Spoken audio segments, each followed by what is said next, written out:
السلام علیکم۔ آج ہم آپ کو میٹابولک سنڈروم کے بارے میں بتائیں گے۔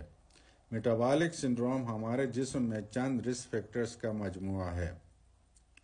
اگر کسی کو میٹابولک سنڈروم ہے تو اسے آگے جا کے بلڈ شوگر، ہارٹ اٹیک اور برین اسٹروک یعنی فالج ہونے کا خطرہ ہے۔ ایک اندازے کے مطابق اگر کسی کو میٹابولک سنڈروم ہے تو اسے ہارٹ اٹیک ہونے کے 50 سے 60% تک چانسز ہے۔ کسی بھی بندے میں میٹابولک سنڈروم کا پتہ کرنے کے لیے اس میں 5 رسک فیکٹرز دیکھنے ہوں گے۔ اگر ان 5 رسک فیکٹر میں 3 یا اس سے زیادہ ایک بندے میں موجود ہو تو اسے میٹابولک سنڈروم ہے۔ Number 1، abdominal obesity waist circumference, یہ میل میں 40 انچ سے اوپر ہو، فیمیل میں 35 انچ سے اوپر ہو۔